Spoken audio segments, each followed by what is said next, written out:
Good afternoon, everybody. My name is Donna Fiesel, and I'm your host of Donna's Edge television and radio talk show where truth matters. Thank you so much for watching every day, Monday through Friday, as I get to ride home with you in the afternoon. It's always such a fun ride. It's always so fun to hear from you, too. Donna at donnasedge.com, Donna at donnasedge.com. You can find us on television, Abundance Television, found on Roku, Apple TV, and Amazon Fire. And don't forget the podcast on thenewscasters.com. Again, it's always such a pleasure to be with you.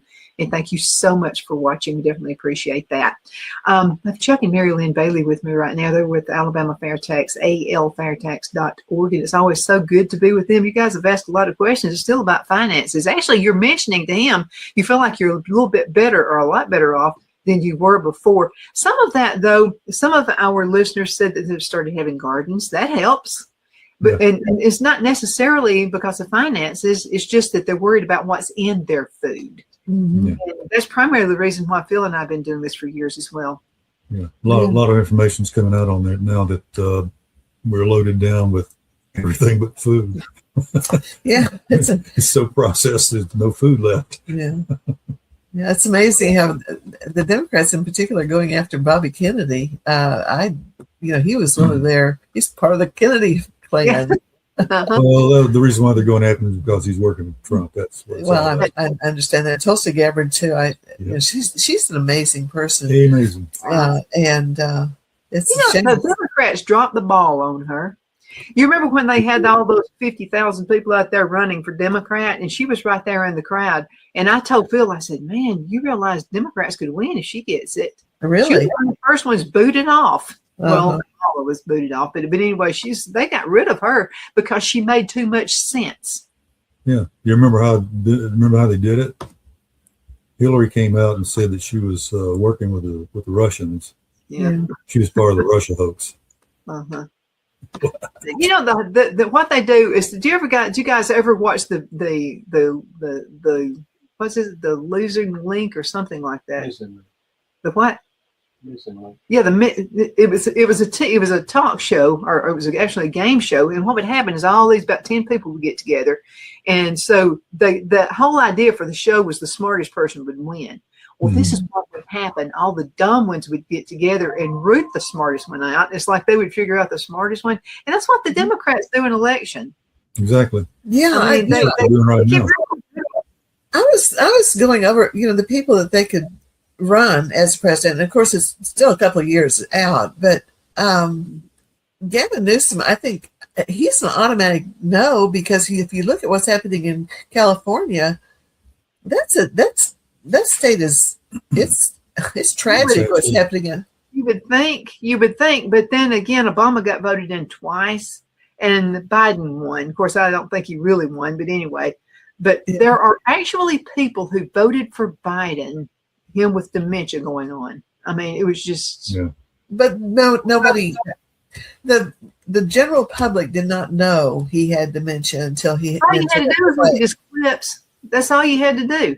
Well, we knew it, but the general public, they weren't watching it as closely as we were. Yeah, the people who don't know who fought in the Revolutionary War, they pretty much didn't wouldn't know. know. And in fact, we were speaking to one lady, a very nice lady, one time, talking to her about the fair tax, and and we mentioned that our representative was a co-sponsor, and she said, "Oh, is he a Democrat or a Republican?" And he was a Republican. And she said, I can't vote for a Republican. So even though she was impressed with the fair tax, she liked the idea. She thought it was a good idea, but she couldn't vote for. That makes no sense to me whatsoever. Yeah. I mean, the fact. I'm sorry. If the numbers work, I'd be for it, even if a Democrat which would be an impossible feat. But anyway, if a Democrat came up with it, I would vote. I would say, yeah, we need to do that. That sounds really good. Well, it's a nonpartisan bill. There's no.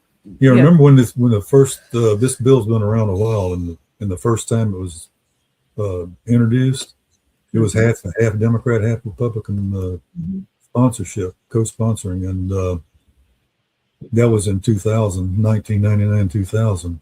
And 2004, George Bush said, well, we're going to decide what kind of tax system we're going to have. And but you can't mess with the deduction for your house. You can't do this thing and that thing, and otherwise, give me a tax system that works. And so the fair tax was kind of ruled out immediately because there are no deductions.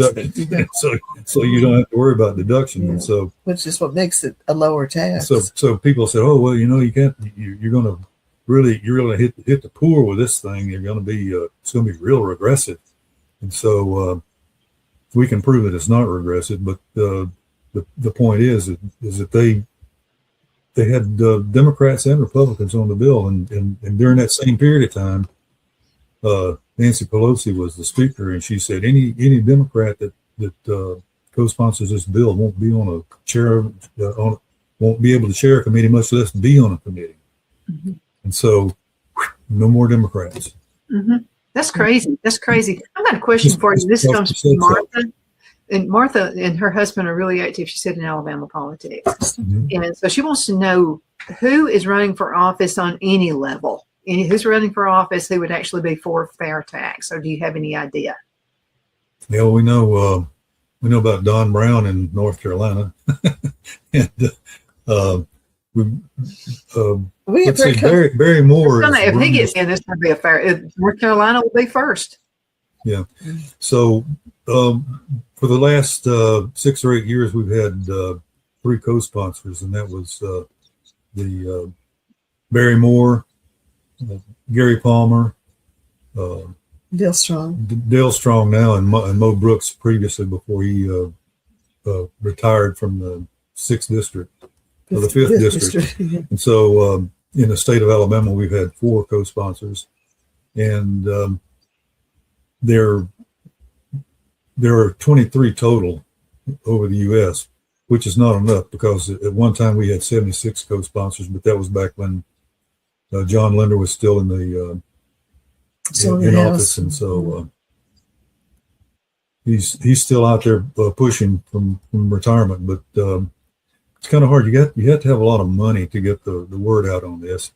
Once people hear it and understand it, they're for it. But you've got to get a whole bunch of people understanding it and to be for it. So yeah, that's where it's really now. Education, and we've been doing this for over 20 years now, and that's a whole generation of people that you have to re-educate, and you have to let new people know. And another thing too is with the government, people don't trust the government, and so they're very leery about the fair tax actually being what we say it is. We have no, other than the fact that I would love to have the fair tax because I believe in freedom and not having to file taxes every year. You pay your taxes when you purchase something at retail on new goods and services. It's just like paying a sales tax. It's a consumption tax. It's not a sales tax, but it's just like paying a sales tax. When you purchase something new at retail, you pay the tax and it's done. And actually, it removes the embedded taxes that are already in it. So if you take at the federal level, if you take 22% out and add 23, you're only paying 1% tax. So it just is to me, it is just so. Well, it's the fact that we've been indoctrinated for over 100 years that you got to pay your income taxes or the law is going to come get you, and people are scared. They don't fully understand what the fair tax is about. So change is always a problem for people especially when you have something like the income tax versus the fair tax. That's a mighty big change. Mm-hmm. I've got another question, and this is from Rochelle. I hope I'm pronouncing your name correctly, Rochelle, Raeshel, and she wants to know what the difference basically is between a tariff and then fair tax. Oh, the fair tax is a simple it's a single rate consumption tax only on new stuff that you buy, new goods and services you buy at retail for your own personal use.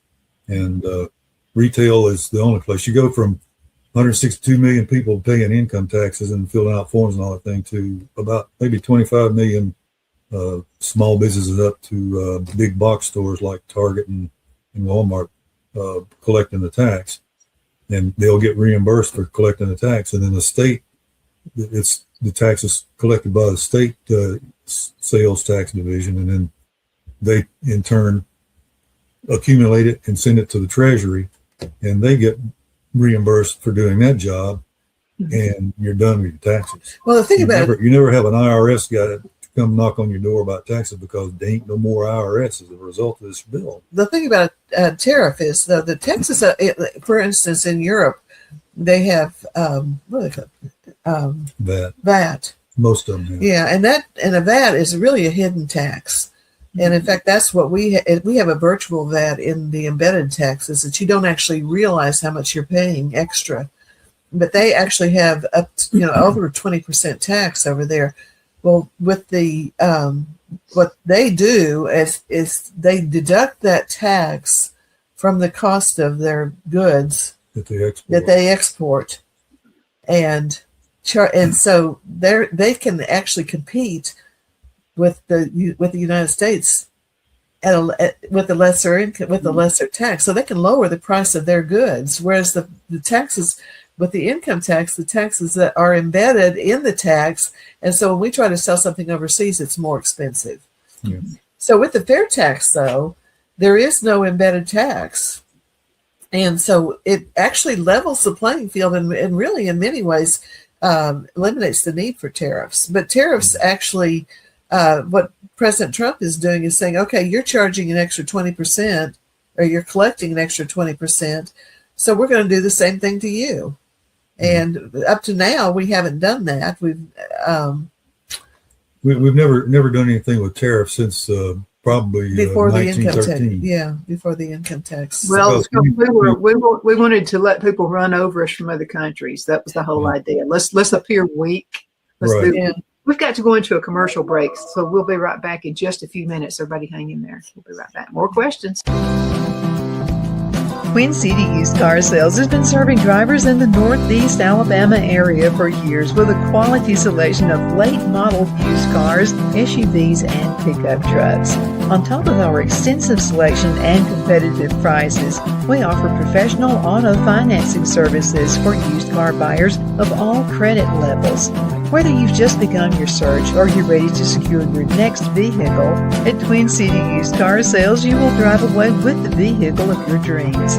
The sales and finance staff at Twin City Used Car Sales looks forward to serving you, and you can apply for financing online before your visit to our used dealership in Gadsden, Alabama. Check us out on the web at twincityusedcars.com or go by our location at 901 First Avenue, Gadsden, Alabama. We sincerely look forward to serving you.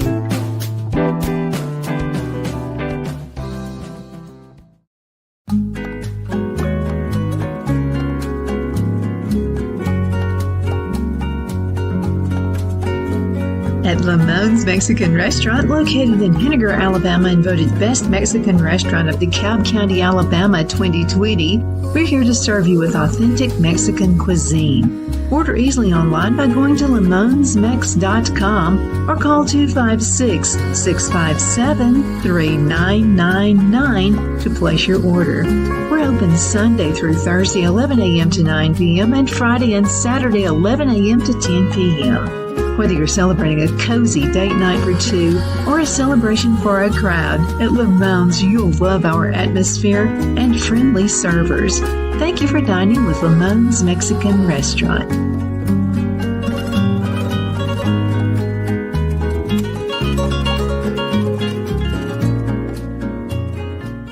At Liberty Bank, we're all about community, whether it's to help with a charity fundraiser or help families in need. Toys at Christmas or a local football team, we're here for you. You see, we realize the importance of family. Sometimes it's to build a new home or necessary home repairs. We're here for you. If you like the feel of a small town bank with all the conveniences of a big city bank, we're here to serve you. You will find us at any of our convenient locations in DeKalb, Marshall, Etowah, and Blount counties in North Alabama. You can call and speak with any of our friendly staff at 256-659-2175 or check us out on the web at libertybankal.com. And thank you for your support of our community. Member FDIC, Equal Housing Lender.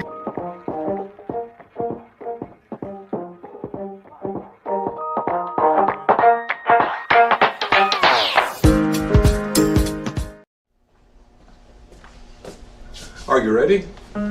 We all wonder what tomorrow will bring, but the future lays itself at the feet of the prepared and surrenders to the will of the persistent. It's not easy, but today shapes you so you can shape tomorrow. With Northeast Alabama Community College, when the future asks if you're ready, you can answer yes. Begin your future at Northeast Alabama Community College. Good afternoon. We're back. My name is Donna, and I'm your host of Donna's Edge Television and Radio Talk Show. Thank you so much for watching every day, Monday through Friday, beginning 2 p.m. on the Eastern Time Zone, as we get to ride home with you in the afternoon. Chuck and Mary Lynn Bailey, I have an apology for you. I messed up and just screwed up big time on the time. Central Time versus, Eastern Time. I've done that like 2 or 3 times with y'all. And I don't know, I guess there's something in the mechanism of my mind that wants to mistreat y'all for some reason. I don't know what it is, when I should be just worshiping you. I love air tax. I absolutely love it. So I got another question from you, and this one's from Corey. And Corey asked the question, what if New York decided to go fair tax? Wouldn't that be like the ultimate, everybody else, let's do it? Yeah. Let's do a scenario. Yeah. And actually, Well, you have to realize that no matter what, if a state starts it, it's going to be, and if they use like our bill does, it mirrors the fair tax bill. It just doesn't have stuff in there that you can only do at the federal level. If a state does it, it's going to be a mini complete fair tax, and they're going to see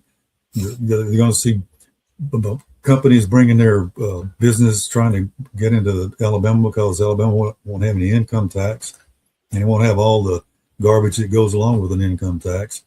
And also, if we intend to make the bill even better by including the property tax, so we would have no property tax, no corporate tax, and that's not unheard of because there are 3 other states talking about getting rid of their property tax, Florida being one of them. Right. Well, do you think they're thinking about fair tax? Do you think that might be? Well, the governor there now was a co-sponsor of the fair tax in the House, so before he ran for governor and won. So, and Byron Donalds is a co-sponsor. You're talking about Florida. In Florida, a co-sponsor in Florida. So those 2 guys know all about the fair tax. So as far as New York goes, I don't see it happening. New York won't do it. New York is. What if? They could turn it around. If New York did it, the whole rest of the U.S. of A. would do it. Right. The state of New York is a fairly conservative state. It is. It's just the city of New York is so not. So many loonies in New York and City. Communists are not going to vote for a fair tax. No. They want to take all of your money and then so they can control it. So they can control how you spend. So let's just say 48 states do it, and California and New York doesn't.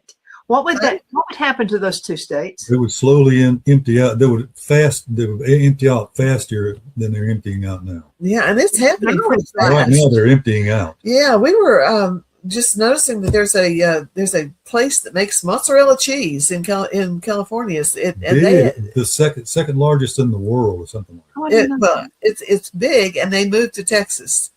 And so the pizzas in California are not only the gas is going to be $8 a gallon, the pizzas are probably going to be double what they are now too. So it's a hard lesson to learn, but people are going to learn it over the next few years. Yeah. So I don't. The tariffs kind of in a way do what we're trying to get done with the fair tax. They're forcing companies to bring their manufacturing back to the U.S. or they'll be paying that big tariff that is being charged for whatever country they're in. So that's helping out. But boy, just think what would happen if they put the fair tax into place and they came willingly to save, not have to pay any income tax and all that other garbage that goes along with the income tax. Another thing that's happening too is up north in Canada. Alberta, Saskatchewan, and Manitoba definitely are looking at seceding from Canada, and they could bring along British Columbia, Vancouver, and the Northern Territories, which brings all the oil and lumber and all that and stuff. because that into is the States. money producing part of the country, and Ottawa, Toronto, all of that area, they're the money spending area. Mhm. So if they leave, I honestly don't know what would happen. There won't be a but Canada. they're actually voting. November.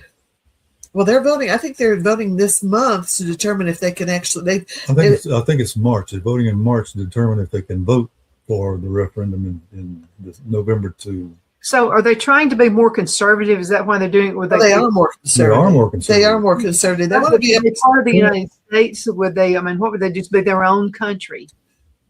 Let me answer this. Okay. You answer. I know best, but you answer.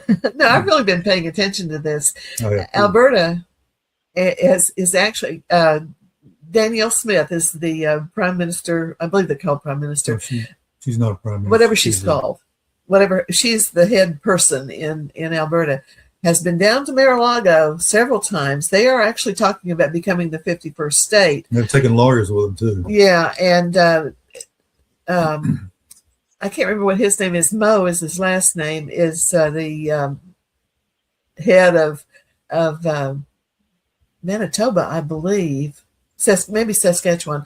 Anyway, he is actually more enthusiastic about becoming a state than Danielle Smith is. So, but they have signed all the petitions they need. They had to have 100. They're not heavily populated out there.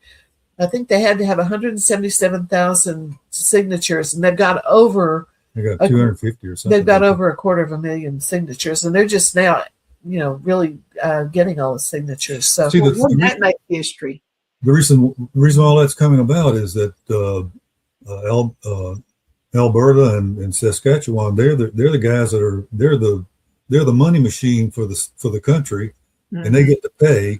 And all these guys over here on the other side of the country, they get to live off of what they're doing, and then feed them little tidbits back. But it's not only that. They also the eastern part of Canada is very, very into green. Yeah. And they are penalizing. They're saying, "Okay, go make money, but we're gonna put hobbles on you." Right. So you can't have a pipeline to the coast. Yeah, and they've been wanting to do that for over 15 years, I believe. They've been trying to build a pipeline, and it's just, and they're actually losing business too. 7-Eleven has left Canada. Who was the other? Yeah, the Crown. They have a Canadian whiskey. I don't know what the name of it is, but it has left Canada. Crown Royal. Is it Crown? I don't know. I don't know. But anyway, they have left Canada, and that was the U.S. That was devastating. And then also the timber industry is moving to the United States. So they're really being penalized by living in a Trudeau did his damage, but Carney isn't any better. He's worse. We could end up with a contiguous United States that stretches from Alaska down to Florida. And the only one that would not be part of the continental United States would be Hawaii. So it's amazing. They would definitely benefit, and we certainly would too, because they're very rich in resources, timber and oil and potash.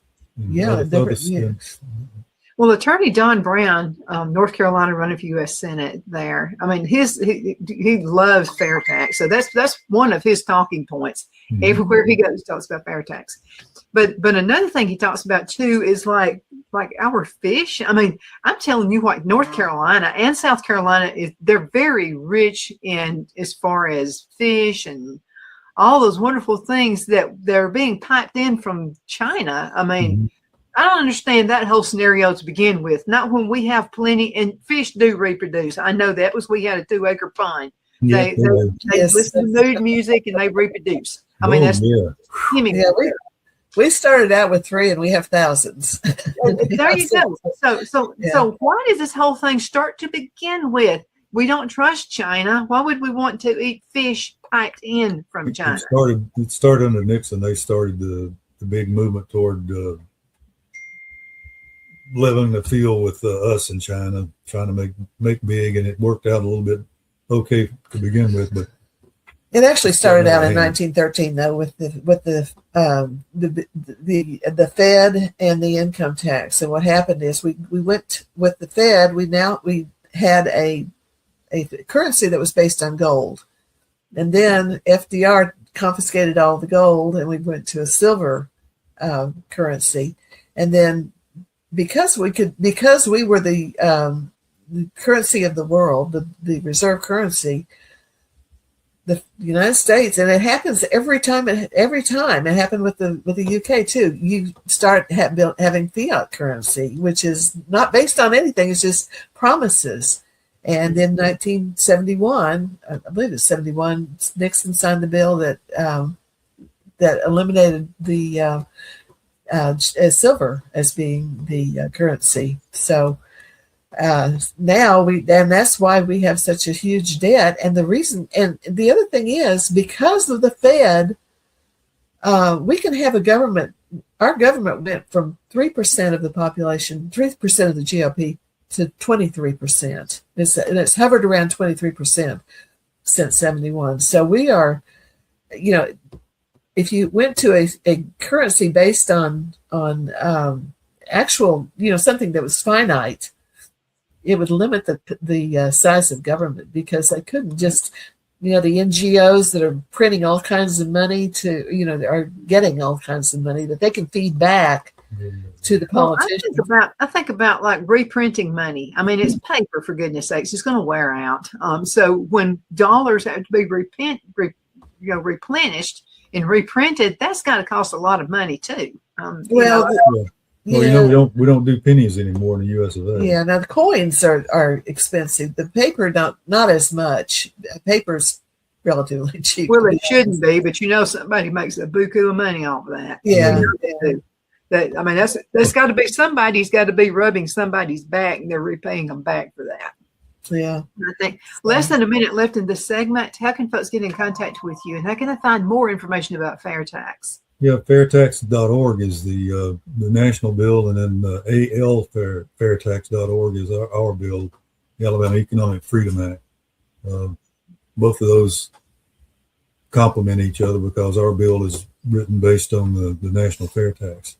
Yeah. We don't have Social Security and Medicare in ours, but we've built Medicaid into it to have the bill cover that. So no, it actually, to be honest, the portion of the money collected from the fair tax actually funds Social Security. 35% of the money collected funds Social Security and Medicare, which is the amount that's collected now. That's the cut now. But you don't have to pay Social Security or Medicare. So FICA doesn't come out of your paycheck. When you take home your paycheck, unless you have something deducted that you want to have deducted, there's no deduction for taxes at all. And that's mainly because there will be no IRS, so there'll be no income tax. I'm for that. Right. But as a business, if you've ever owned any kind of a business whatsoever, if you sell Avon, Mary Kay, whatever, you're being penalized. So I would think that every business owner should be for fair tax. Yeah. Guys, we got to call it a day. Thank you so much for being with us as always. And thank you guys so much for listening. And the winner of the book is Martha Smith. Good. And she's a real person. Martha, your name sounds made up. Martha Smith. She's real Martha Smith. But anyway, thank you guys so much for watching. It's always so good to be with you, and we'll see you next time around.